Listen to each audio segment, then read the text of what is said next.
Bueno, chicos, muy buenos días con todos.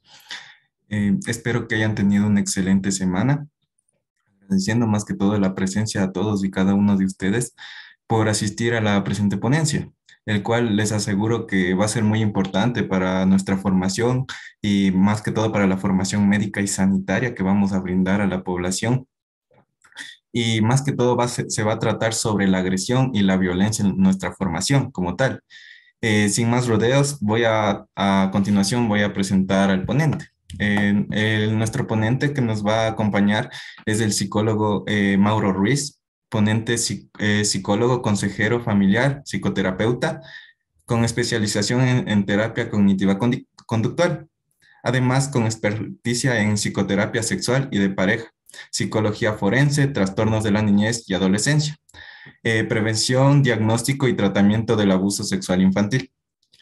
Muchas gracias, doctor, por la presencia. Agradecemos su presencia y sin más rodeos le doy la palabra. La percepción acerca de la violencia, sí, que sufren los profesionales de la salud en las salas de emergencia, ha llegado a evidenciar a nivel mundial. Sin embargo, miren, en el Ecuador no contamos con estadísticas concisas y claras que verifiquen qué tan conflictivo y riesgoso para la salud física y mental de los profesionales del área puede ser brindar atención en las salas de emergencia que existen en el país. Buenos días con todos. Mi nombre es Mauro Ruiz, ¿sí? Soy psicólogo, consejero familiar y psicoterapeuta, que hoy por hoy radico en la ciudad de Quito. Me alegra mucho darles la bienvenida el día de hoy a la charla de violencia en el puesto de trabajo sanitario. Espero que en este lugar encuentren herramientas para su formación como profesionales de la salud, así como también experiencias y aprendizajes que les resulten significativos en términos personales. Los invito a que trabajemos juntos en transmitir la importancia de esta disciplina a través de la reflexión e investigación, levantando siempre interrogantes y demandas que reafirmen el compromiso de nuestra formación con el desarrollo del país. Sin más que decir, con cada uno de ustedes, bienvenidos.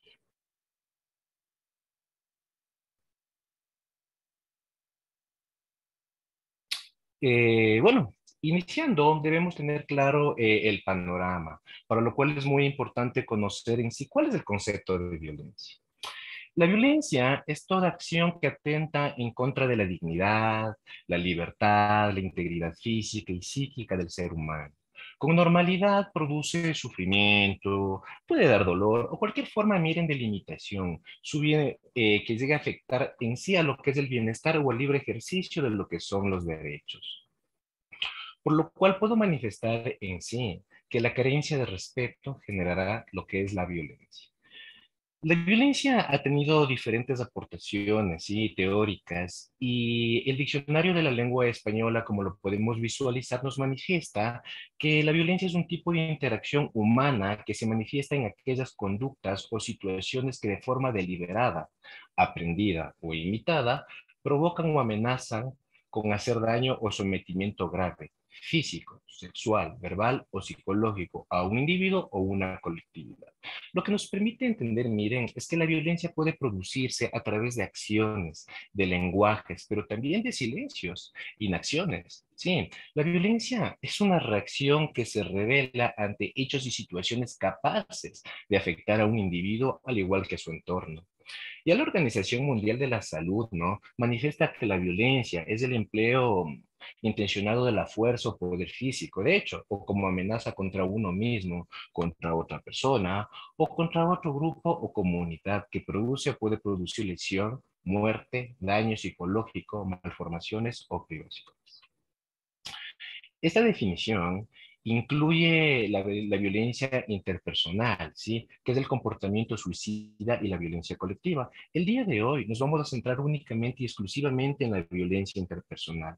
Este tipo de violencia, a su vez, se va a dividir en dos subcategorías. Por un lado, vamos a encontrar lo que es la violencia intrafamiliar o de pareja, y por el otro encontramos lo que es la violencia comunitaria.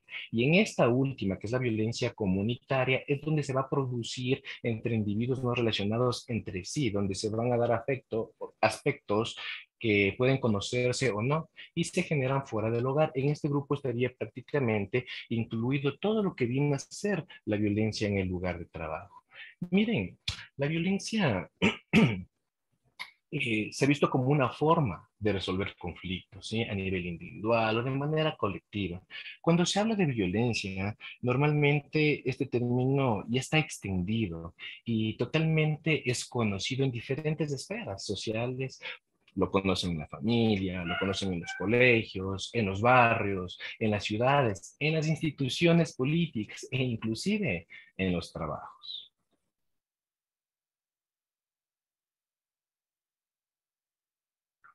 En el intento de llegar a comprender, sí, un poquito mayor a profundidad este tema, vamos a diferenciarlo el día de hoy en dos niveles de pensamientos, en lo cual por un lado vamos a visualizar lo que es una violencia innata frente a una violencia como fenómeno adquirido o social.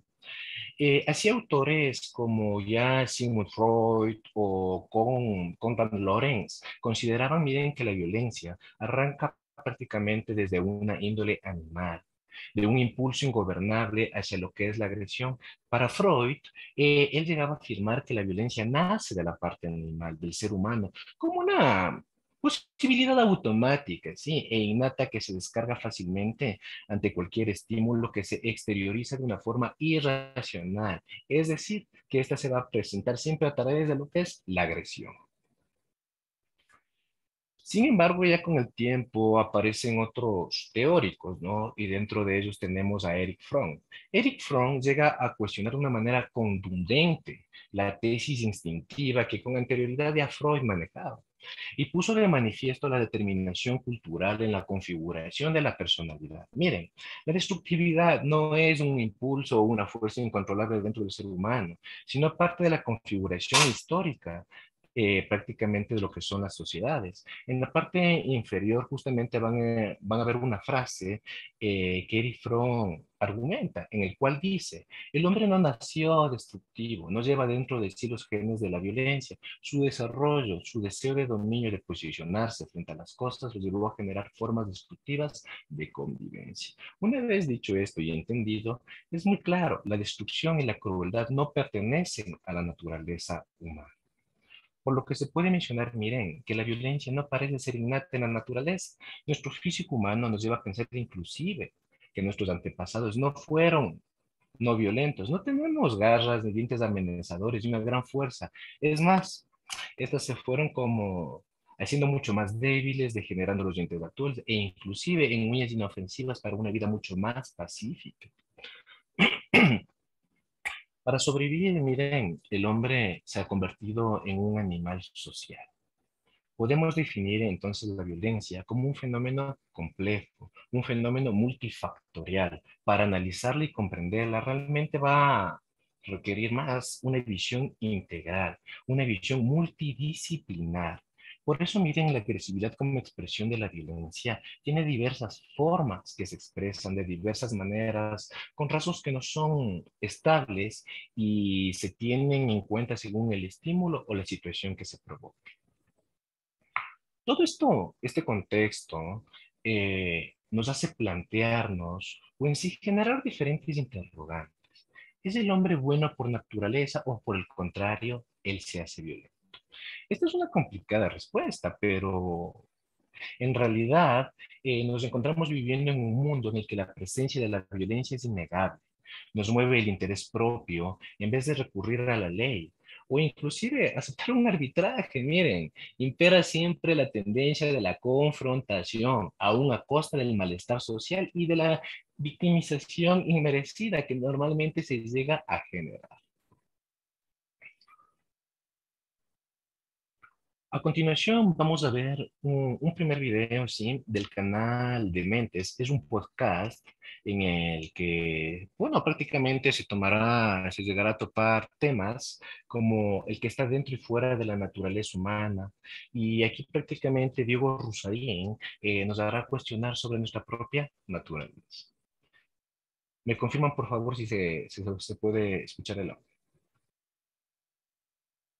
Entonces la pregunta fundamental que deberíamos de pensar es de que, a ver, ¿por qué existe la violencia? O sea, la violencia es algo necesario para el funcionamiento social del humano, es algo que existe bajo cualquier condición, bajo cualquier tema de estrés, el ser humano tiende a la violencia y ahí, pues históricamente lo que se sabe es que la plática es una resistencia contra la violencia. O sea, se dice que la civilización se fundó cuando una persona por primera vez resolvió un problema usando un insulto en lugar de un golpe. Entonces, la primera vez que alguien dijo, chinga tu madre, en lugar de tirarle un golpe en la cara, fue de que, bueno, hay que hacer un rancho, una casa, ¿sabes? Ya podemos coexistir porque no nos vamos a matar. O sea, porque si algo te cae mal de lo que yo hago, puedes expresar lo que es como cuando alguien se pelea y dice, pero no te pegué. O sea, no, como cuando empiezas a hablar palabras es de que, ya. Y de repente alguien suelta un golpe y es, güey, yo no te estaba pegando. ¿Qué es pasó? una ofensa grande. ¿A qué hora se salió de control esto? Brincaste a otro término. A la violencia física. Entonces, justo, o sea, entonces la pregunta es, o sea, ¿el ser humano responde a la violencia? ¿Existen algunas razas, etnias, géneros que sean más propensos a la violencia? Pues habría que investigar si sí, bajo qué contexto, bajo qué condiciones y por qué motivos. O sea, no es tan fácil como simplemente decir la mayoría de los crímenes lo cometen los negros, la mayoría de los crímenes lo cometen los hombres, la mayoría de los crímenes contra mujeres tienen este motivo. O sea, hay que estudiar todo el contexto para realmente entender cómo se dan las cosas, ¿no? Entonces, específicamente porque quiero desconstruir esta noción equivocada de la estadística de que la mayoría de los crímenes lo cometen los negros en Estados Unidos. Okay. ¿Pero por qué? ¿No? Entonces te vas a dar cuenta de que qué tipos de crímenes son. Son petty crimes, pequeños robos, tráfico de drogas estupefacientes de bajo riesgo. Son cosas que hacen para subsistir. Sí. Okay. Vamos a ponerlo así. Mañana se determina que cualquier cosa que rompa la ley es pena de muerte. ¿Tú estarías dispuesto a hacer pena de muerte para alguien que robó pan para alimentar a sus hijos? ¿Dónde entran todos los dilemas? Qué difícil, ¿no? Porque cuando lo pones en una escala de grises y dices, pues está bien, ¿no? Y luego te vas a dar cuenta que un banquero que roba 70 billones de dólares tiene una pena menor que un güey que vendió una onza de marihuana. Sí, claro. Y luego la legalizaron. Entonces, chinga tu madre, ya estás en la cárcel. Y tú, güey, probablemente hiciste muchísimo más daño sistemático y a mí me castigaste de una manera desproporcional. Entonces, qué raro que tengamos esa noción sobre lo que es crimen, sobre lo que es justicia, ¿no? Y obviamente, lo que pasa es que mucho de la sociedad hoy está estructurada por la protección de la propiedad privada. O sea, hay un sesgo enorme sobre la validez de la propiedad privada. Sobre de que, oye, por ejemplo, las manifestaciones feministas en México. ¿Okay? Qué extraño que alguien pueda perder a su hija y tenga que aceptarlo y decir, bueno, pues es que estamos buscando justicia, a lo mejor no hemos encontrado al criminal ni nada, ni te hemos resuelto tu caso, pero tienes que aceptarlo y tienes que comportarte civilmente. Pero si sales a la calle a hacer una manifestación, rompes un vidrio, te meto a la cárcel. Como que, ¿neta? O sea, ¿en qué momento la propiedad privada es más importante que la vida? Claro. O sea, ¿quién determina estos criterios? Entonces, por eso me parece importante pensar en los problemas grandes. Pues, ¿qué causa la violencia? O sea, ¿qué es lo que causa la violencia? ¿Qué es lo que causa la necesidad de robar? ¿Qué es lo que causa la necesidad de matar? ¿Qué es lo que causa la necesidad de drogarse? O sea, ¿es algo que está intrínsecamente en el comportamiento humano que se daría a priori bajo cualquier situación? Sí. ¿O hay una serie de factores externos que lo provocan y lo aceleran? Y cuando te pones a estudiar eso, te das cuenta de que sí, o sea, los problemas son sistemáticos, materiales y son condicionantes del comportamiento humano. Entonces, yo por eso constantemente hablo de este tema. No existe una naturaleza humana a priori. La naturaleza humana depende de las condiciones materiales. Sí. Un hombre creado por lobos es un lobo. O sea, es bien fácil ser a toda madre si eres millonario y no te falta nada. Pero es bien difícil ser a toda madre cuando todos los días tienes que decidir entre la vida y la muerte de tus hijos. Es cuando los millonarios te dicen de que no te preocupes por el dinero. ¿No? Que sí, como los consejos pues tú tienes un chingo, sí. de que, pues, carnal, sí, ¿cómo claro. me dices eso? Exacto. Una vez visto el video, ¿no? Podemos argumentar que la idea de que el hombre es bueno o malo va a depender del contexto. Y ya Diego Rusarín, como pudimos escucharlo, nos manifiesta, un hombre criado por lobos es un lobo. No existe la naturaleza humana en términos del bien y del mal. El bien o mal es un contexto moral contingente, sí, y el ser humano no tiene naturaleza, ya que la naturaleza humana y las condiciones materiales serán las que condicionan al ser humano a ser bueno o ser malo. Bueno, continuando con la línea de los autores, ¿no? Que nos han brindado aportaciones, también aquí hay un gran apartado para lo que son los etólogos. Los etólogos, en todo lo que son las investigaciones sobre el comportamiento innato de los animales, llegaron a la conclusión de que el instinto agresivo tiene un carácter de supervivencia. Por lo tanto, miren, la agresión que existe entre los animales no va a ser negativa para la especie, sino todo lo contrario, es necesaria para la sobrevivencia. Ya en el año de 1859, Charles Darwin, en su obra El origen de las especies por medio de la selección natural, nos explica que el instinto de la lucha por la vida de una especie es necesario y se selecciona lo mejor de esa especie. Y en el caso, miren, del hombre, evolucionó sobre colocándose, oponiéndose a la naturaleza salvaje de los primates. Es decir, para Darwin sobreviven los mejores. Solamente así se puede explicar el enfrentamiento habido entre especies y los diferentes grupos sociales. Apenas el hombre entra en la historia, él es salvaje, él es imponente ante la naturaleza y en el medio de una cierta desigualdad social que con el transcurso, miren, del tiempo, siempre derivó en lo que es una lucha de clases. Si llegamos a ojear un poquito nuestra historia como humanos, vamos a encontrar una larga y constante lucha entre grupos, tribus, pueblos, comarcas, ciudades o estados, donde inclusive se llegaba a la aplicación de la fuerza, a la superioridad de cualquier índole para infligir algún daño y conseguir siempre el fin propuesto. La historia de la humanidad es una historia de guerras y de conquista, donde el más fuerte siempre llegó a imponerse al más débil. Los naturalistas, mira, sostienen que una de las peculiaridades de la especie humana es su educabilidad. ¿Qué quiere decir? Su capacidad de adaptarse y su nivel de flexibilidad, factores que normalmente van a dar a pie y dieron pie a lo que es la evolución de la humanidad. De ahí que en las comunidades, miren, primitivas, donde los grupos humanos estaban constituidos por una veintena prácticamente de personas, todos los que eran los elementos agresivos no hubieran prosperado.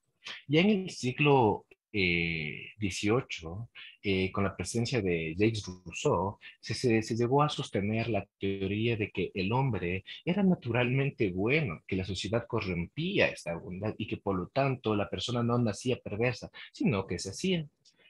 Pero Albert Bandura aparece, ¿no? Y de acuerdo con este filósofo francés, Jacques Rousseau, estima que el comportamiento humano, más que ser genético, es hereditario. Es un fenómeno adquirido por medio de la observación y esto se da a través de un proceso que se llama imitación. Esta idéntica línea ya la mantenía Ashley Montagu, ¿sí? Para quien prácticamente la agresividad de los hombres no es una reacción, sino ella consideraba que es una respuesta. Sí, sino con un sistema muy organizado de tendencias hacia el crecimiento, hacia lo que es el desarrollo del ambiente de comprensión y sobre todo, ella manejaba mucho lo que era el ámbito de lo que es la cooperación. Los humanos, miren, eh, para un tabú. Hemos nacido por el contrario, para la cooperación, para jugar, para amar, para vivir. Y solo la frustración de estos impulsos van a conducir al ser humano a lo que es la agresividad y la violencia. Ya en el libro Hombre y Evolución, John Lewis, ¿sí? Rebate la teoría sobre la agresividad innata y nos da a conocer o llega a señalar que no existen prácticamente razones para suponer que el hombre sea movido por impulsos instintivos. Y nos argumenta en su página de su texto y dice, no existe testimonio antropológico alguno que corrobore esa concepción del hombre primitivo considerado como un ser esencialmente competitivo, lo que nos permite argumentar que el hombre ha sido siempre por naturaleza más cooperativo que agresivo. Miren, la teoría psicológica de Freud afirmaba la indiscutible base de la agresividad de la naturaleza humana y hoy en día no tiene validez real alguna.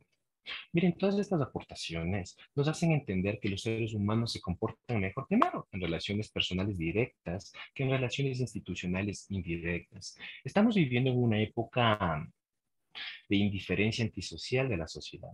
Hay una búsqueda desenfrenada del propio interés, donde aparece prácticamente el comportamiento violento manifestado siempre por la agresión, que como cualquier tipo de comportamiento va a ser aprendido. Vamos con la violencia laboral. La violencia laboral, vamos a decir que es un fenómeno de la violencia que va a afectar a todas las clases sociales y a todos los niveles socioculturales. Las relaciones violentas van a presentar tres categorías o tres características básicas, ¿sí? Por un lado encontramos la fuerza, el daño y la direccionalidad. Cuando nosotros hablamos de lo que es la fuerza, prácticamente hacemos referencia a lo que es la aplicación del poder físico, psicológico, que da capacidad de obligar a alguien a hacer algo que realmente no quiere. Cuando hacemos énfasis al daño, es todo tipo y grado de detrimento para la integridad de otra, pudiendo ser un daño físico, un daño psíquico, entre otros. La direccionalidad, sí, esta es en relación con el tipo de agresión de inicio de consumo, se lo puede ver acorde al nivel educativo, en lo que es el sexo, en experiencias perturbadoras, en el grupo de edad o inclusive en el estado civil. La Organización Miren ya Mundial de la Salud define la violencia laboral como aquellos incidentes en los que la persona es objeto de malos tratos, amenazas o ataques en circunstancias relacionadas con su trabajo, incluyendo el trayecto entre el domicilio y el trabajo, con la implicación de que se amenace explícita o implícitamente su seguridad, bienestar o salud. Miren, los agresores pueden ser tanto pacientes como clientes, como compañeros inclusive del trabajo. Por eso la OIT, la Organización Internacional del Trabajo, ya en el año de 1998, propuso definir como violencia laboral a cualquier acción, todo incidente o comportamiento que no pueda considerarse una actitud razonable y con la cual se ataca, perjudica, degrada o hiere a una persona dentro del marco de su trabajo o debido directamente al mismo. Por otro lado, la Agencia Ejecutiva para la Salud y Seguridad del Reino Unido dice que la violencia en el lugar de trabajo es toda situación en la que un trabajador sea insultado, amenazado o agredido por otra persona en circunstancias surgidas durante el desempeño de su trabajo. Los agresores pueden ser pacientes, clientes o inclusive compañeros de trabajo. Bajo este término, miren, de violencia laboral, se van a incluir tanto las agresiones físicas, las amenazas de agresión, como los actos violentos dirigidos a las personas que trabajan o están en turno en dichas instituciones.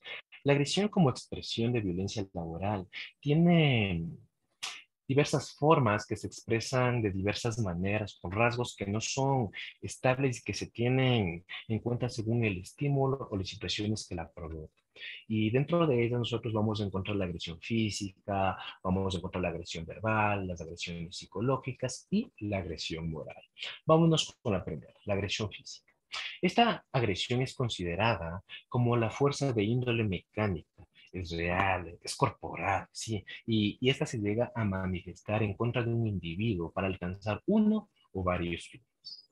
La agresión verbal, en cambio, esta se manifiesta y se encuentra acompañada de las otras formas de violencia. Es decir, miren, este estilo de violencia se va a dar mediante lenguaje físico, psicológico o moral y también incluye diversas expresiones de naturaleza oral, tales como insultos, reproches o chantajes. Las agresiones psicológicas. Representa cualquier situación prácticamente de tensión, ¿sí? Generado sobre un sujeto, una comunidad o lo que viene a ser una sociedad. A la vez, esta provoca o abarca presiones a todo lo que viene a ser las clases, las provocaciones, torturas mentales, lo que son burlas. También se encuentran, por ejemplo, temores, amenazas, atemorización. Y finalmente encontramos lo que es la agresión moral. Prácticamente este es el rechazo que el hombre experimenta contra sus semejantes, rompiendo todos los preceptos morales. Igualmente, este tipo se presenta a través de la repugnancia y la oposición. Las agresiones, como pueden ver, conllevan un proceso desestructurante basado siempre en la falta de respeto y en el carácter antisocial. Y cada día son más altos los índices de casos de violencia, generando normalmente una nueva problemática con las víctimas, que son objetos de marginación y muchas veces, inclusive, de ocultamiento. Ya más o menos en la década de los 50, en los años 40, Eric Mendelssohn define esta situación de victimización y a la victimología como una ciencia encargada del estudio de las víctimas. La victimología, miren, prácticamente es un estudio científico de la víctima y se focaliza su estudio en los factores que llevan a una persona a convertirse normalmente con frecuencia en víctima, en el papel que desempeña en esta y en el desencadenamiento que la agresión está generando. Pero nos hacemos interrogantes. ¿La víctima es un sujeto pasivo, sí? y anónimo, o por el contrario da significación a la interacción que normalmente se va a generar entre el agresor y la víctima. De ahí la importancia de estudiar el perfil de la víctima que sufre una agresión en cualquiera de las índoles anterior manifestadas.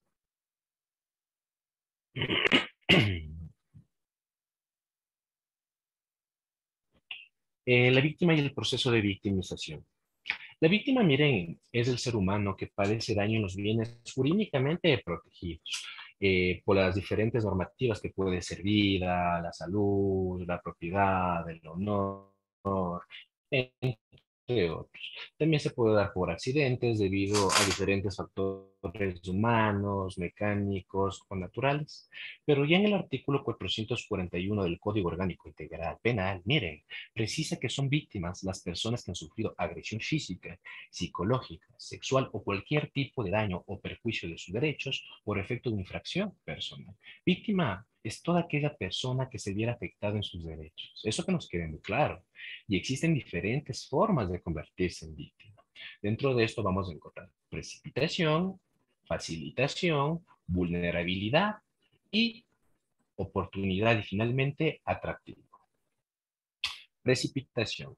Las víctimas pueden actuar de tal forma que fomenten o precipiten la conducta de la persona o en este caso del delincuente. Vamos con el segundo punto, la facilitación. Cuando hacemos referencia, aquí la víctima no intervenga activamente, puede facilitar prácticamente su acción de modo deliberado o por el contrario de modo no consciente en una situación de riesgo.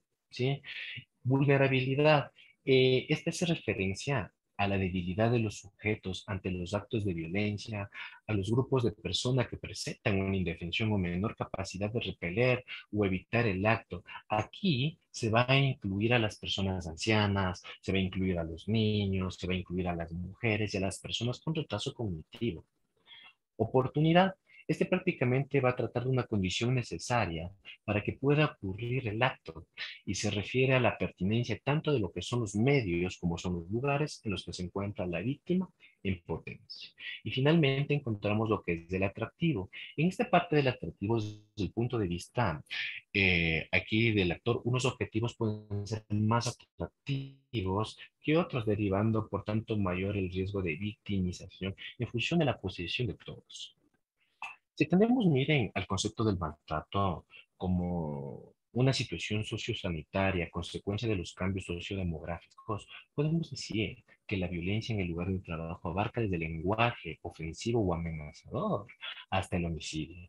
Y se describen tres niveles de victimización. Vamos a encontrar la primaria, la secundaria y finalmente la terciaria. La victimización primaria es la dirigida contra una persona o un individuo en particular. Esta experiencia supone diversas consecuencias en la víctima, por ejemplo, índole física, psíquica, económica, social, entre otros. Además del posible daño físico, puede sufrir un severo impacto psicológico. La víctima se siente imponente, con miedo a que normalmente la agresión se repita, y esto es lo que va a generar ansiedad, angustia o inclusive un abatimiento emocional e incluso con sentimientos de culpa, como vendría a ser una relación ante los hechos. Victimización secundaria. Es la que padecen grupos específicos. Es la relación de la víctima con el sistema jurídico penal. Sí, experiencia que puede ser más cruel que prácticamente la victimización primaria. En muchas ocasiones, la víctima tiene sentimientos de convertirse en acusada. Victimización terciaria. Esta está dirigida contra la comunidad en general, es decir, contra la población. Esta victimización, miren, se asimila frecuentemente a la victimización supranacional.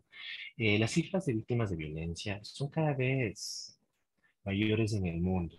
Esto, sin lugar a dudas, resulta muy alarmante, pues da la evidencia que las relaciones sociales y las familiares se desarrollan sobre actos violentos.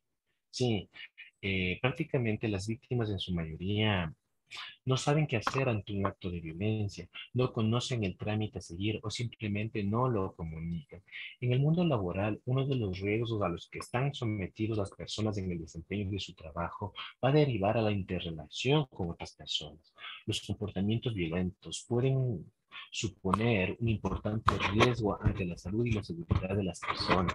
Sí, para lo cual es muy importante conocer los diferentes tipos de violencia que se pueden llegar a generar. Una de las clasificaciones ya más difundidas sobre los tipos de violencia en el trabajo es elaborada por la División de Seguridad y Salud Ocupacional. Esta clasifica y divide a los eventos violentos en tres grupos en función de quiénes son las personas implicadas y el tipo de relación que existe entre ellas. Así vamos a encontrar la violencia de tipo 1, de tipo 2 y la violencia de tipo 3. Vamos por la primera, violencia de tipo 1. Esta se caracteriza en este grupo porque quienes llevan a cabo las acciones violentas no tienen ninguna relación legítima de trato con la víctima. Es decir, no existe un trato comercial, ¿sí? O de usuario entre el perpetrador y la víctima. Los casos más habituales van a ser referencia a las acciones con ánimo de robo. El mayor riesgo de sufrir violencia de este tipo lo tienen los establecimientos comerciales, los bancos, lugares de almacenamiento de objetos valiosos, personas que trabajan con intercambio de dinero, taxistas, entre otros. Violencia de tipo 2. En estos casos existe algún tipo de relación profesional entre el causante del acto violento y la víctima. El primero puede ser, miren, quien recibe un servicio ofrecido por el lugar afectado, por el hecho violento, o que ofrece la propia víctima, un cliente, un paciente, un consumidor. Normalmente estos hechos violentos, miren, se va a producir mientras ofrecen el servicio, como podría ser seguridad pública, conductores, autobús, puede ser el personal sanitario, profesores, vendedores o inclusive otros trabajadores del sector público o privado que ofrecen servicios profesionales. La violencia de tipo 3. En este tipo de violencia, el causante de la misma tiene algún tipo de implicación laboral con el lugar afectado o con algún trabajador concreto del lugar. ¿Qué quiero decir? Muchos son los escenarios que pueden plantearse en este grupo, pero el más común es aquel en el que hay una implicación laboral directa en el perpetrador. Por ejemplo, un empleado actual o que ya no lo es, y el trabajo que existe normalmente, es decir, esta relación trabajador-víctima.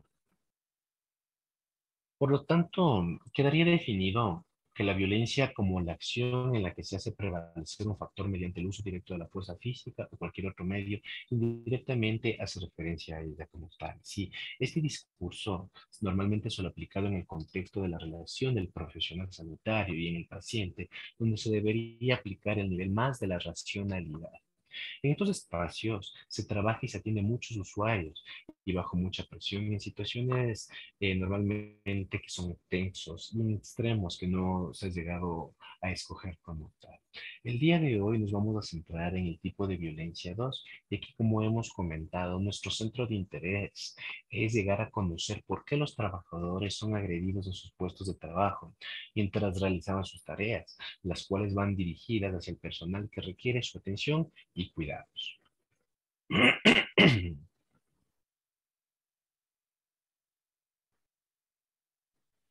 El alcance de la violencia en el lugar del trabajo.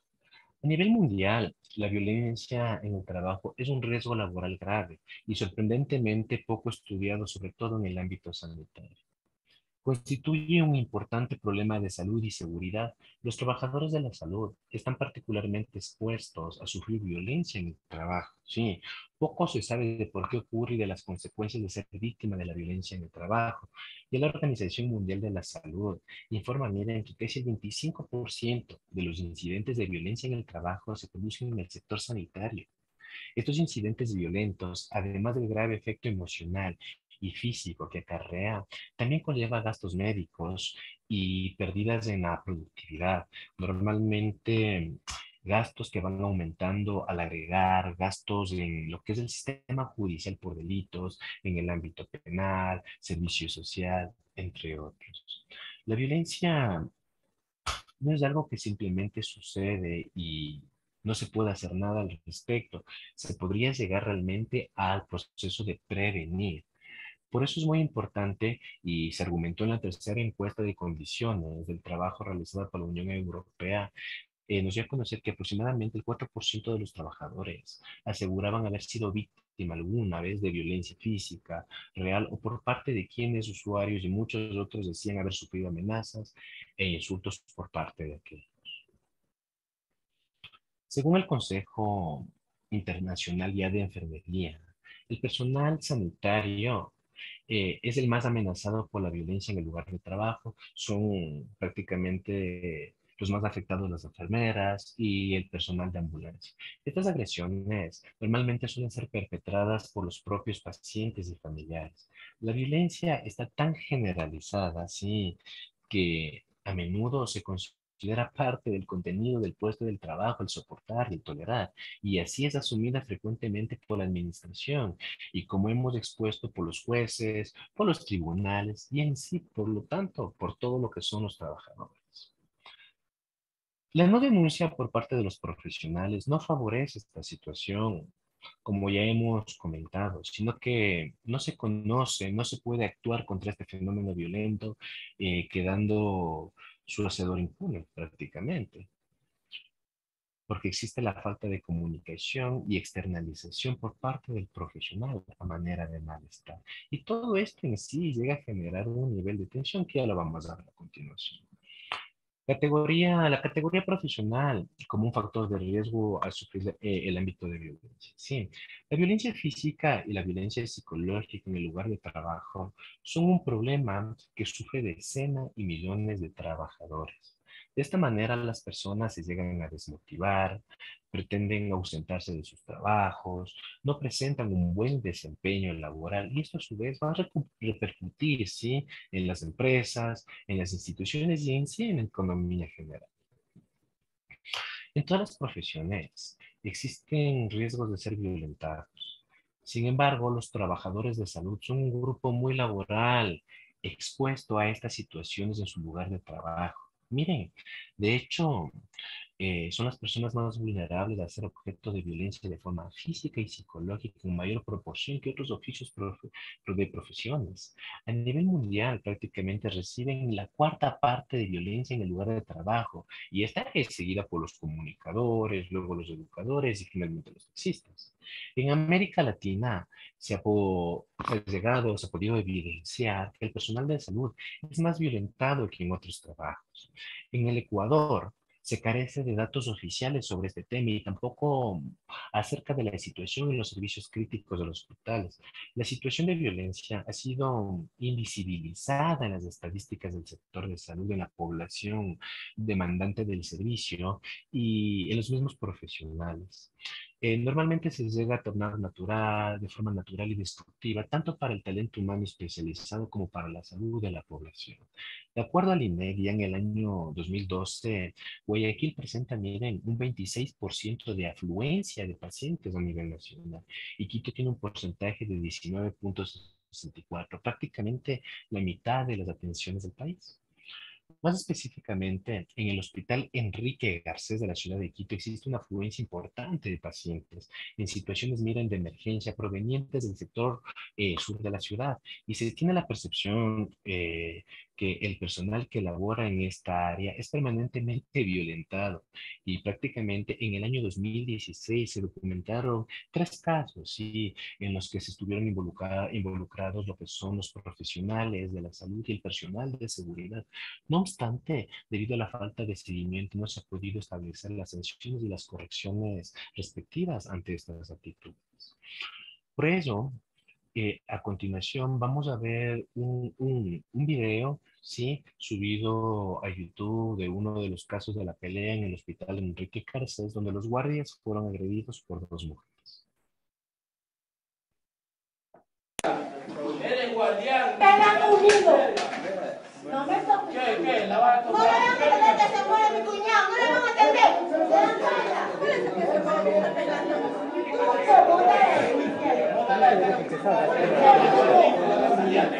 Te van a morir. No le van a entender. Claro, hay que grabar. Si no, mañana de venir con los policías.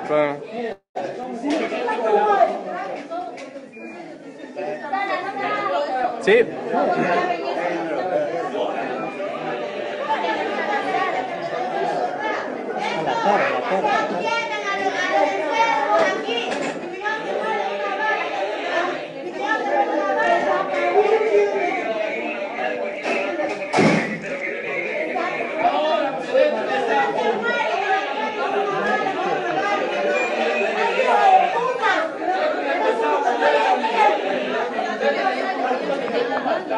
Por Dios, no tienes gas.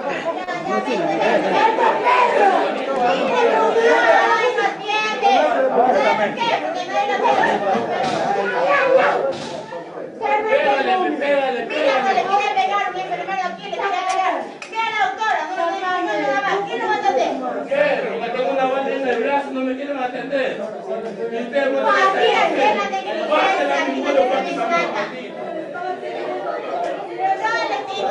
Aquí nadie está viendo. Oye, le vas a pegar a mi hermana. Oye, ¿por qué le pegas a una mujer? ¿Por qué le pegas a una mujer? Pues tu madre. Cuidado, ya, pues. Ya, señores.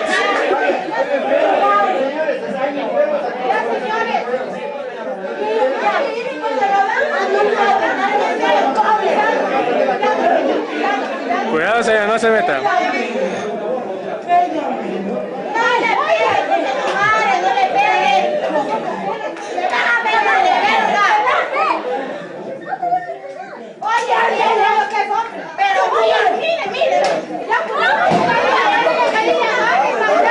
Dale, dale, dale, dale, no me esa cuerda. Eso, eso, eso.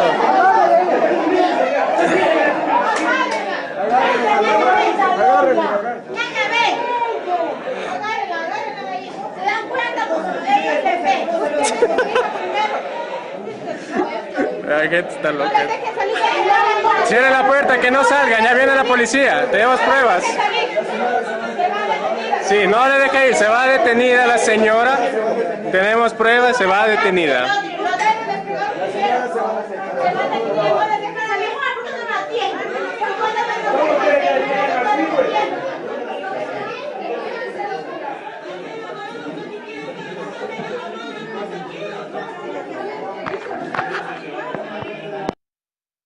Como pudimos visualizar, estas acciones son violaciones por muchos profesionales de la salud, pero aparte de esta acción que resulta totalmente fuerte por parte de los usuarios, es muy llamativo el poder visualizar todos los comentarios que los usuarios en lo que es el Internet comentan en base al video, ¿sí? Sin tener conocimiento alguno de todos los factores que suceden en el hecho, siempre atacan al campo médico.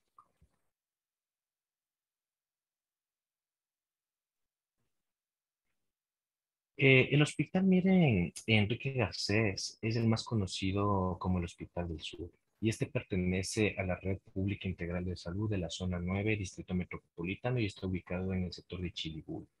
El área de afluencia en el sur de Quito es amplia y solo en el sur de Quito, miren, la población aproximada es de 1.500.000 habitantes que la cobertura, perdón, que da cobertura el hospital. El hospital es distribuido prácticamente en 9 pisos y tiene una dotación de 329 camas hospitalarias y 40 prácticamente no cesables. Brinda prestaciones de salud con 23 especialidades, clínico, quirúrgico y gineco-obstétricas, y 9 unidades de apoyo diagnóstico y terapéutico mediante atención ambulatoria, internamiento y de emergencia. La violencia laboral prácticamente vamos a decir que está constituida por incidentes en los que el personal sufre abusos, amenazas, ataques en circunstancias que van a estar relacionadas con su trabajo. Tanto los países que están desarrollados y aquellos que se encuentran en vías de desarrollo presentan estadísticas de violencia hacia el personal de lo que es la salud. Ecuador no tiene, como les había dicho, datos específicos oficiales sobre esta problemática. Sin embargo, podemos evidenciar la presencia del síndrome de burnout, que en varios lugares del país es definido como un agotamiento laboral, deshumanización hacia el paciente y la falta inclusive de motivación del trabajo, siendo este generalmente una consecuencia de estrés laboral que presentan los profesionales con situación que los lleva a la extenuación y a la mala atención, muchas veces que se podría generar a sus pacientes. Así vamos a visualizar en 3 hospitales diferentes estadísticas que nos han brindado. En el Hospital Teodoro Maldonado Carbo se encontró, miren, que los médicos traumatólogos de emergencia manifiestan el 52% de casos de burnout. En el Hospital Homero Castañer Crespo en Azogues, las enfermeras alcanzan un 84%.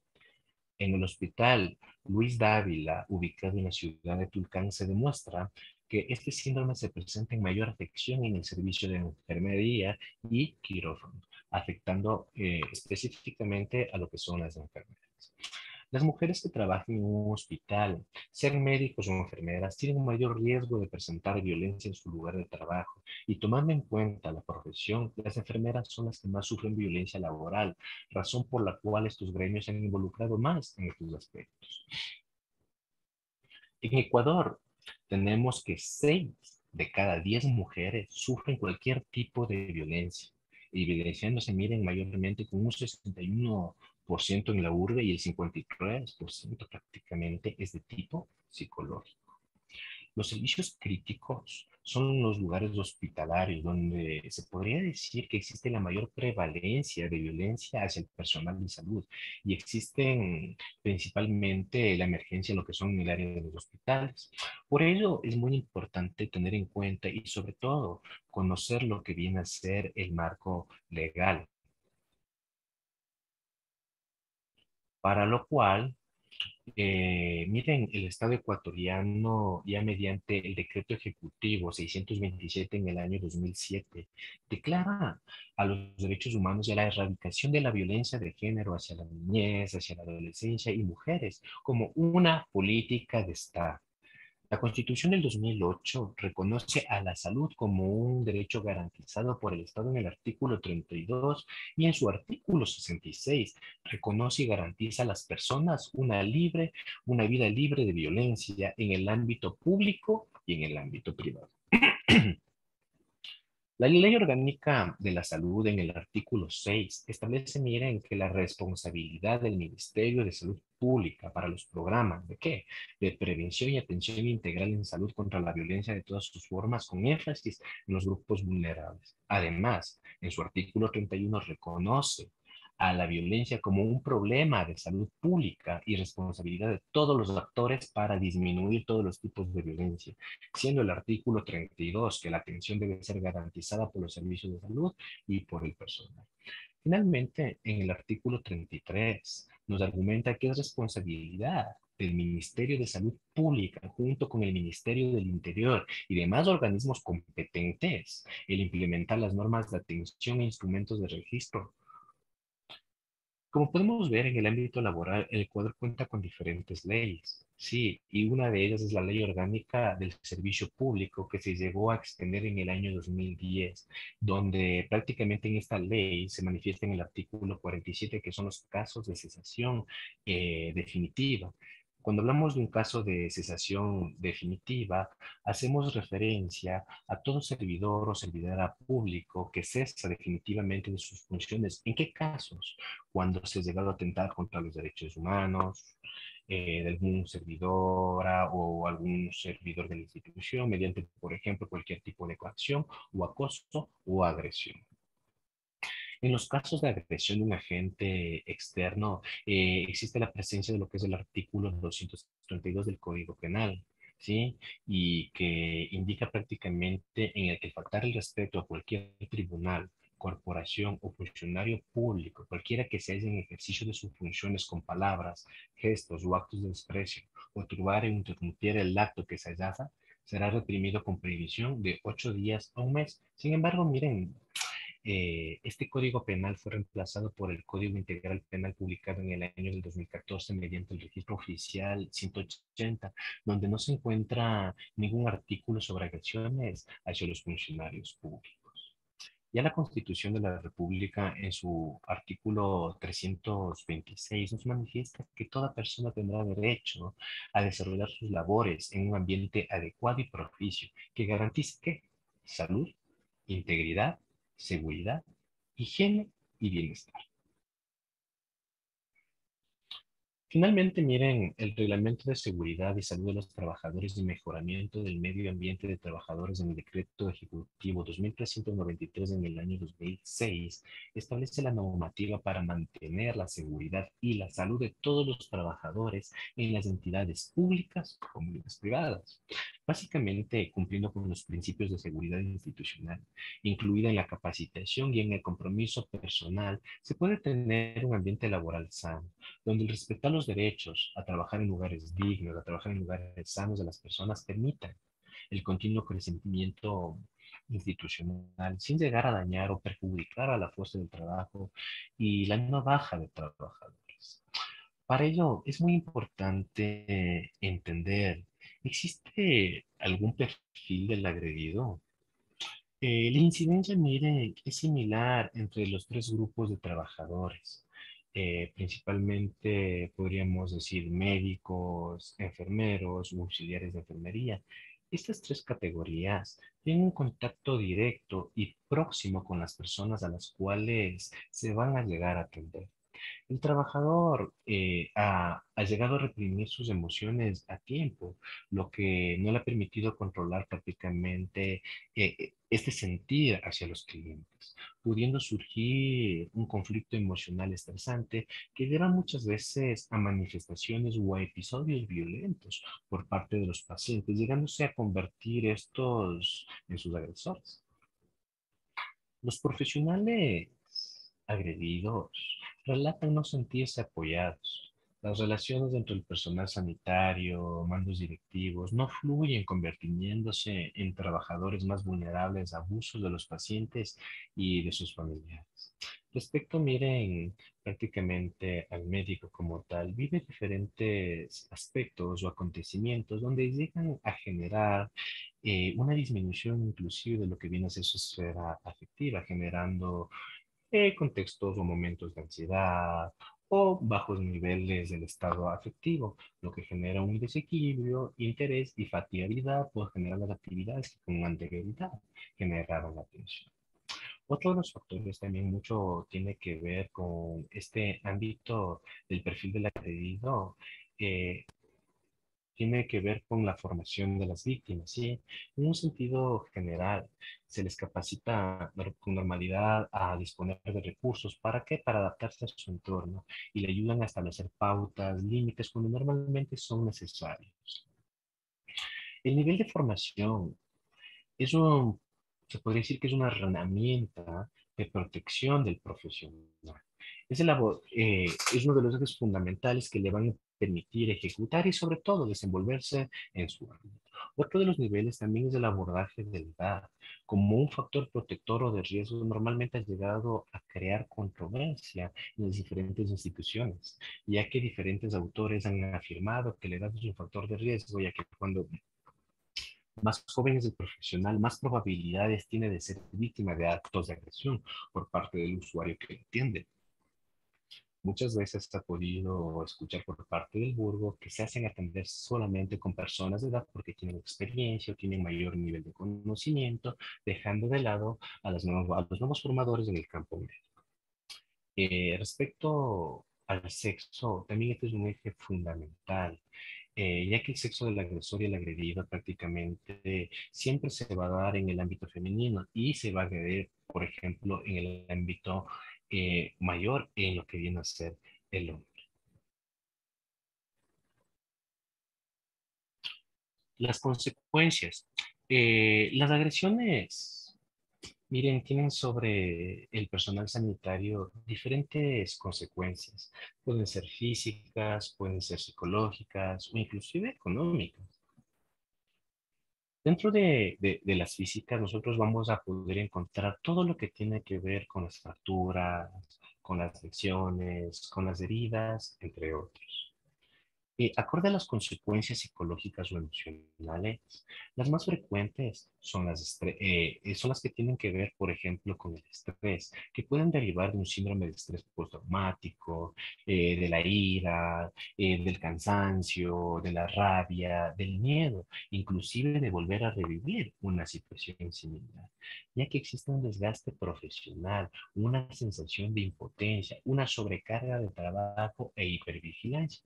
Todas estas consecuencias van a interferir o llegaron a interferir de alguna ocasión con la vida diaria de los afectados, causando situaciones, por ejemplo, de hipervigilancia. La mala salud y el agotamiento de los médicos, a su vez, ha sido asociada con tasas más altas de errores médicos y atención inclusive de pacientes.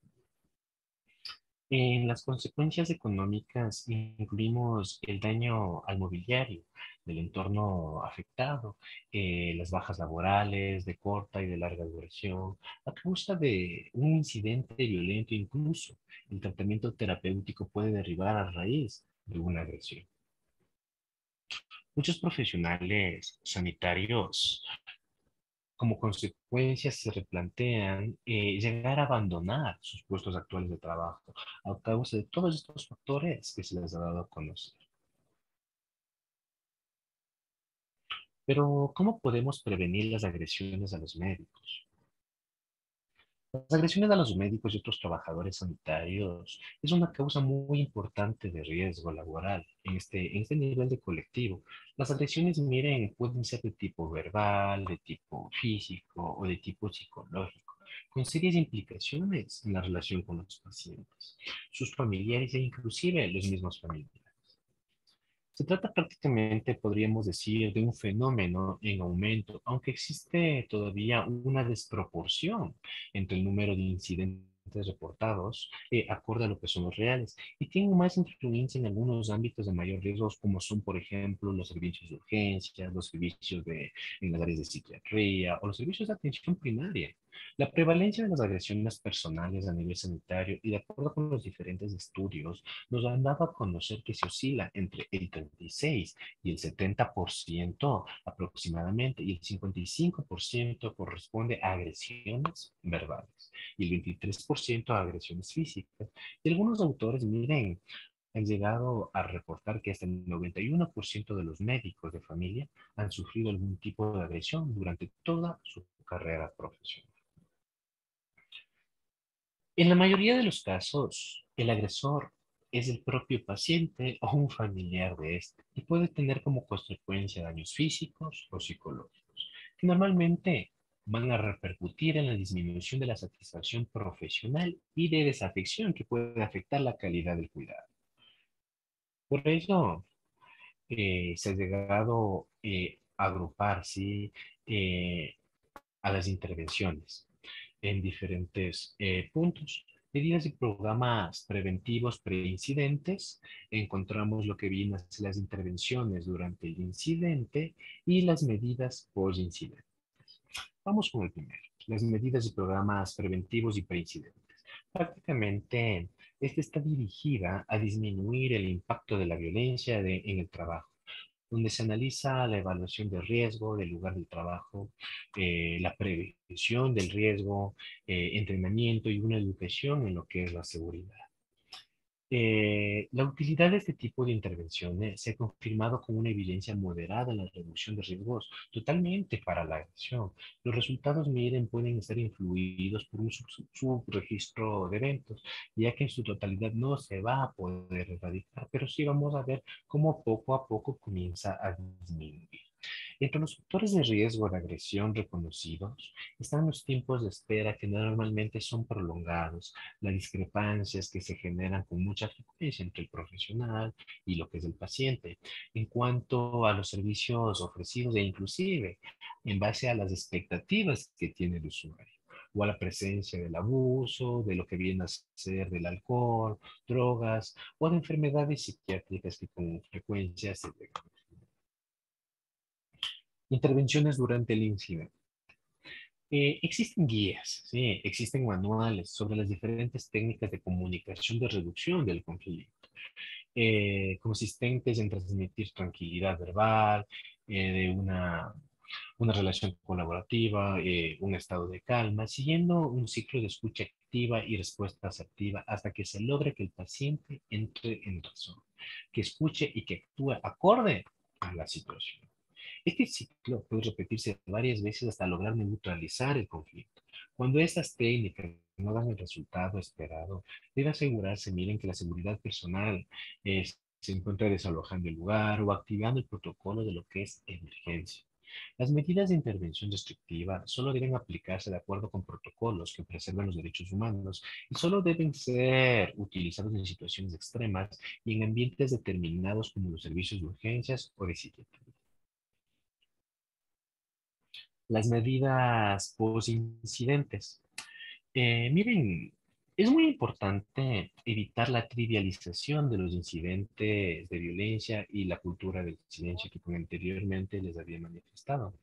El no reportar los incidentes genera un aumento no solo de la frecuencia, sino de la severidad de los nuevos episodios de agresión.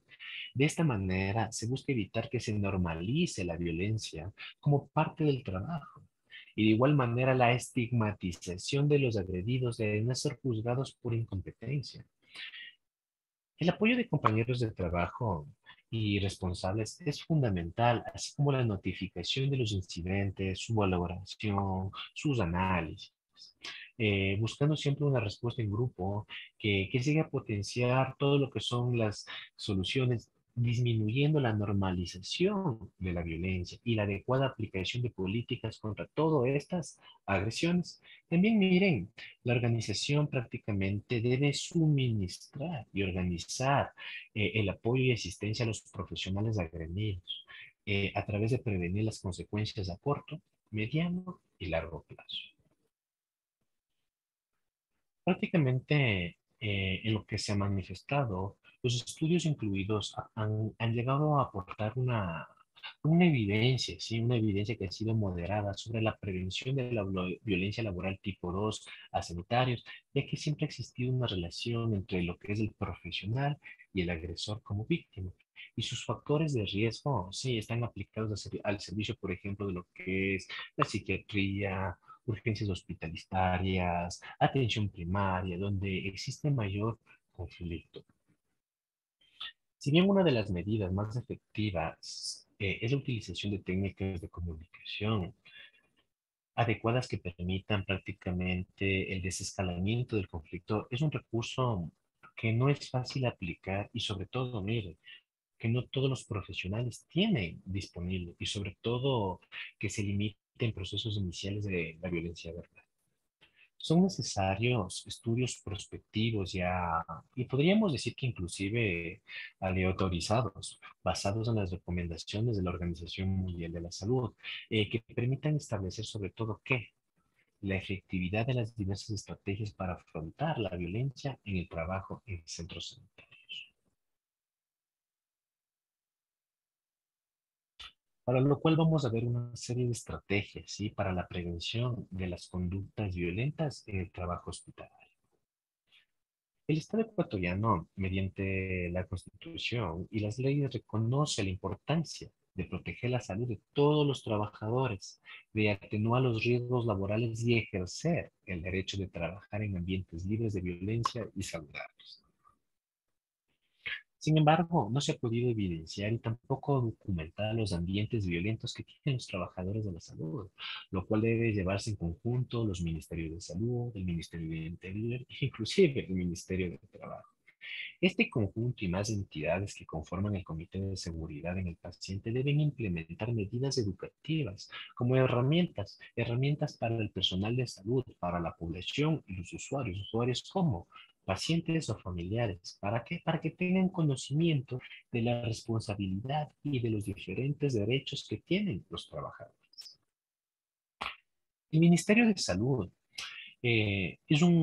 como un ente rector, debe establecer en sí las normas generales de relacionamiento con los usuarios y sobre todo socializar mediante módulos educativos y capacitaciones continuas en conjunto con el Ministerio de Trabajo.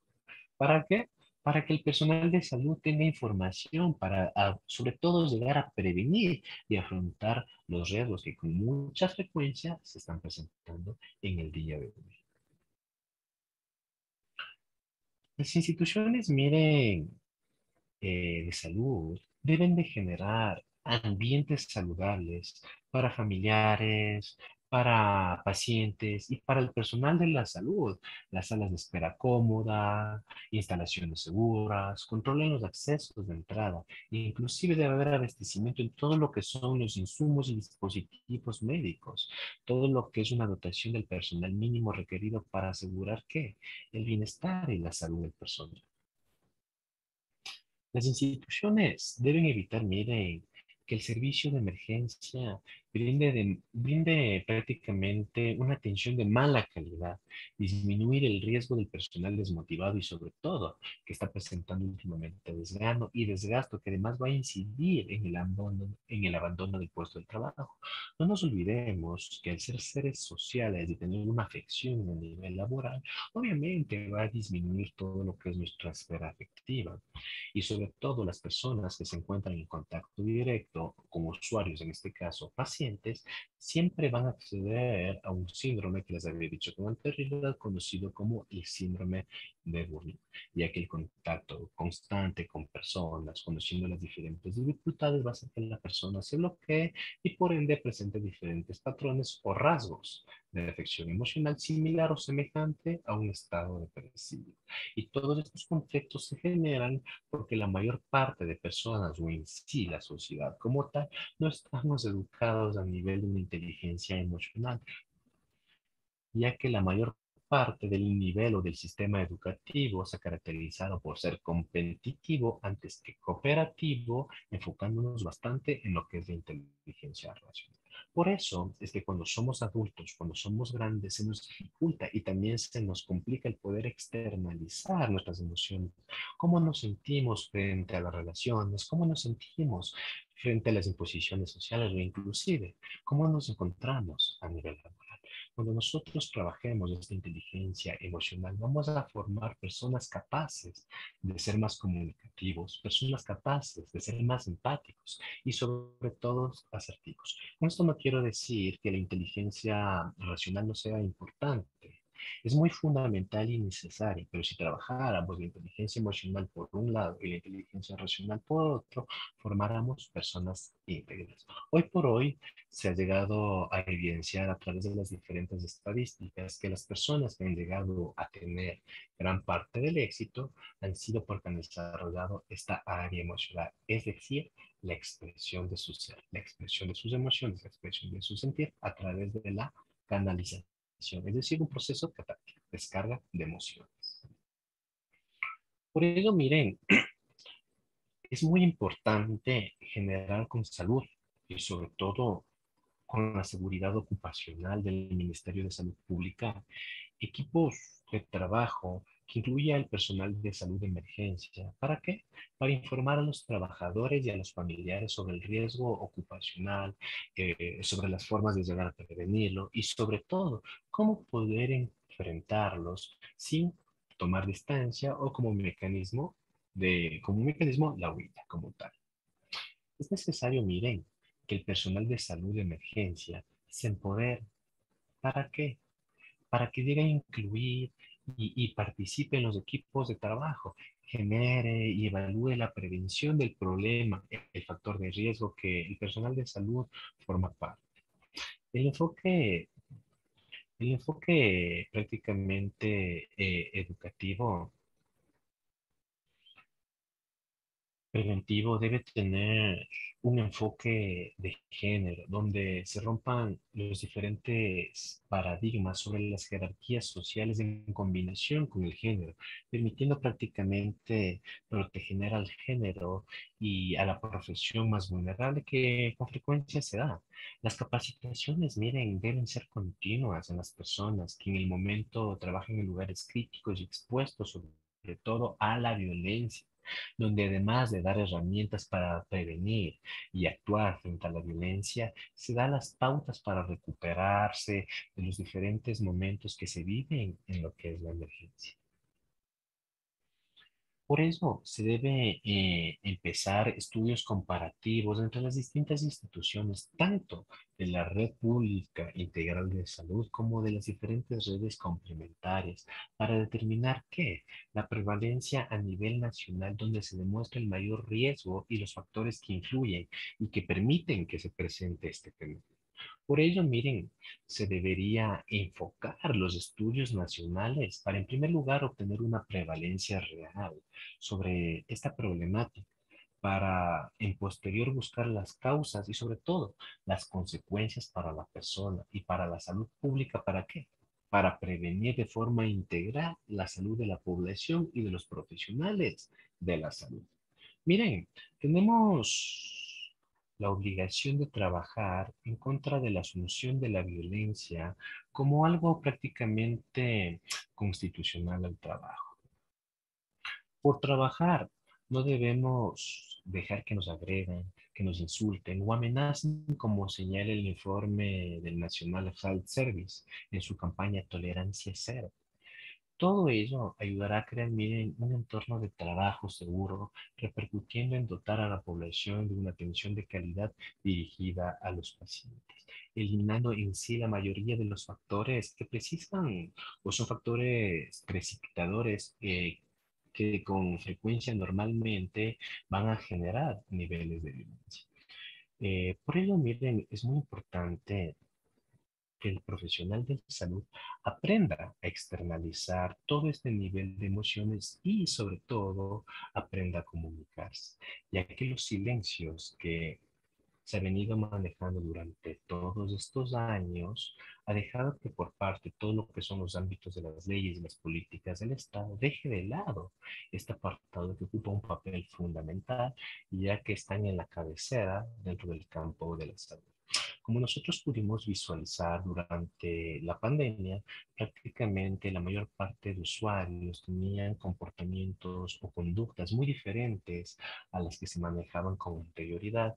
Y esto se debió al encierro. Muchos de los médicos, muchos de los enfermeros o del personal dentro del campo de la salud vivieron diferentes niveles de agresiones físicas, psicológicas, entre otras. Sin embargo, al hacer el silencio no se puso en práctica todas las políticas y normas que deberían estar activas en bienestar de los profesionales de la salud. Muchas gracias. Bueno, Doménica Cedeño, le escucho. ¿Cómo está? ¿Tiene alguna duda, algún comentario?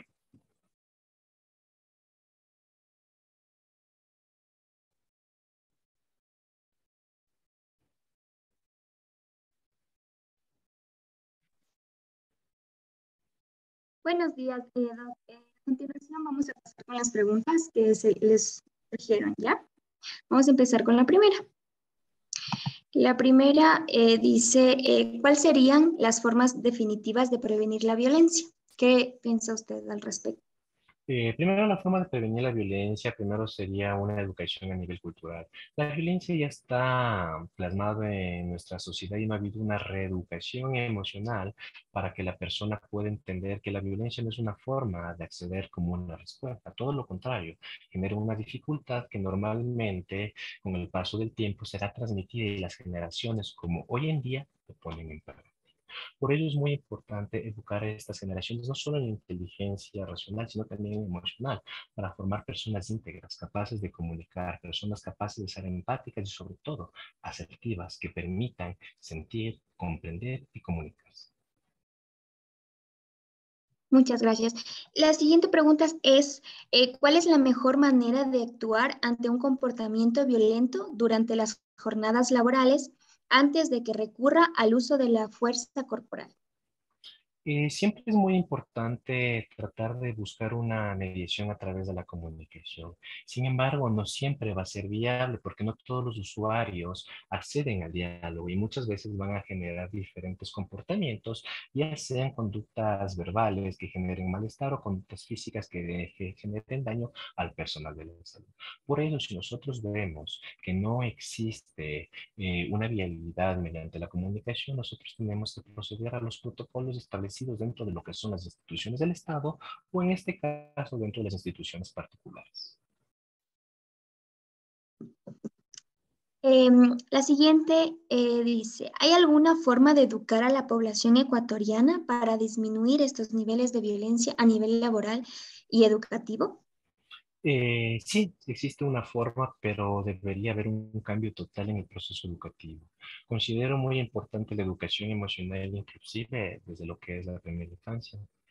Mira, hoy por hoy como adultos, inclusive nosotros tenemos muchas dificultades en aprender a externalizar nuestros miedos, nuestras inseguridades, todo lo que nos genera malestar. Nos han educado en una sociedad prácticamente donde solo la alegría, donde la sorpresa, donde las emociones que generan atractivo nos permiten quedarnos. Todas las emociones que generan malestar nos hacen que busquemos una ayuda o un mecanismo de escape. Muchas personas ya en edad adulta lo usan a través de ¿qué? Fármacos, alcohol, drogas. La finalidad no es quedarse en estas emociones que generan malestar, porque hoy en día vivimos en una sociedad paliativa, donde la persona como tal huye del dolor y la ira es uno de estos malestares que vivimos constantemente. Por ello, es muy importante educar desde la corta infancia. ¿Para qué? Para que las personas, para que los niños puedan canalizar las emociones, para que puedan manejar este nivel emocional y sobre todo entiendan que el emanar la ira no es malo, el emanar la ira es bueno. El problema radica en cómo lo hacemos y por eso la comunicación y la educación emocional en la corta infancia, en la adolescencia, en la etapa adulta es fundamental. En la actualidad hay extranjeros que atacan al personal de salud. En este caso, ¿cómo se puede actuar? A mi manera de ver, yo no diría solo extranjeros. Creo que también hay, en nuestro medio se ve mucho, ¿no? Personas que somos también ecuatorianos que vemos que tratan mal, ¿no? Al personal de salud. Perdón, no te entendí la pregunta. ¿Me puedes repetir? Mi Sí. disculpa. La pregunta dice que en la actualidad hay extranjeros que atacan al personal de salud. En este caso, ¿cómo se puede actuar? Aquí yo quería hacer énfasis que yo pienso de mi manera personal que no solo los extranjeros, sino que hay personas que también somos ecuatorianos que pues alguna que otra vez hemos visto o hemos presenciado ese maltrato al personal de salud. Totalmente muy de acuerdo contigo, Lisbeth, y pues la violencia no tiene edad, no tiene género, ¿no? Es como una droga, se encuentra en cualquier clase social. ¿Y cómo podemos prevenir? Obviamente a través de la comunicación, pero si la comunicación no es viable, nosotros tenemos que acceder a los protocolos, porque como profesionales en el campo de salud tampoco podemos arriesgar nuestra integridad física, psicológica o emocional. Ya. La última sería, ¿cómo se debe actuar cuando se inicia cualquier acto de violencia? ¿Cuáles serían sus recomendaciones? Normalmente cuando se genera un acto de violencia siempre es importante tratar de generar un ambiente de comodidad, ¿sí? Un ambiente de paz, un ambiente de tranquilidad. ¿Y cómo se genera este ambiente? Primero no podemos acercarnos al usuario con un tono de voz mucho más fuerte, porque si estamos viendo que él está en un contexto de agresión, vamos a generar que no sea agresión verbal, sino inclusive lo tome como un mecanismo de defensa y acceda a una agresión física. Por ello, en el momento de acercarnos, tenemos que hacerlo con un tono suave, donde primero encaminemos a qué? Tranquilidad, paz y seguridad. Una vez que nosotros con nuestro tono comencemos a caminar de esta forma al usuario, le comenzamos a explicar el porqué, las situaciones y todo el contexto de que se está generando. Y volvemos a lo mismo. En el caso que el usuario realmente veamos que sigue con esta actitud, debemos proceder a los protocolos.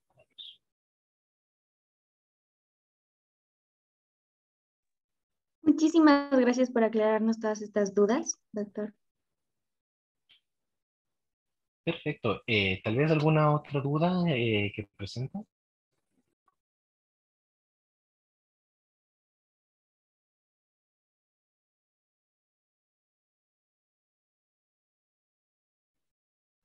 ¿No? Chicos, si hay alguna duda, pueden levantar la manito. Claro que sí. Bueno, mientras siguen ahí pensando, bueno, les menciono, hoy en día, no solo en el campo de la salud existe la presencia de violencia. La violencia, como pudimos ver a través de la trayectoria de la historia, siempre ha estado marcada e inclusive se lo ha visto como algo normal, porque lo hemos llegado a colocar como inclusive un aspecto común del humano. La violencia hoy en día no solo se encuentra a nivel social, sino también se encuentra a nivel del hogar y es un aspecto que debemos erradicar. La violencia normalmente nos conlleva a que el ser humano no pueda canalizar las emociones y tampoco sepa cómo corresponder a su semejante. La violencia ha generado en la época de la pandemia en los hogares separaciones, divorcios, en los ámbitos educativos, dificultades en el contexto docente, estudiante y en el ámbito laboral diferentes dificultades, en el ámbito trabajador y en el ámbito de las áreas administrativas. Como podemos ver, la ira es un problema que debemos trabajar a mayor brevedad posible. Y por eso es muy importante que el Estado, a través de políticas públicas, comiencen a generar diferentes aspectos en contra de este contexto. Como podemos darnos cuenta, las estadísticas nos demuestran que el nivel de violencia en Latinoamérica, y no vamos al Ecuador, son totalmente elevadas. Y la violencia no solamente ya se determina por parte del género masculino, sino también por el parte del ámbito femenino. Como les había dicho con anterioridad, la violencia no tiene género, no tiene edad y tampoco tiene clase social. Muchísimas gracias, doctor. Nos quedamos con su último mensaje. Ha sido una excelente ponencia. Le agradezco mucho el interés, el apoyo a esta causa. Y sin más que decir, pues ya nos podríamos despedir. Perfecto, yo muy agradecido realmente con la apertura que ustedes me han brindado y pues de mi parte gustoso de poder compartir en cualquier oportunidad que consideren pertinente. Muchísimas gracias, doctor. Lo tomaremos en cuenta. Ha sido un gusto y pues que tengan un excelente domingo, ¿no? Una linda tarde y de mi parte les envío un fuerte abrazo. Muchas gracias, doctor. Buen día.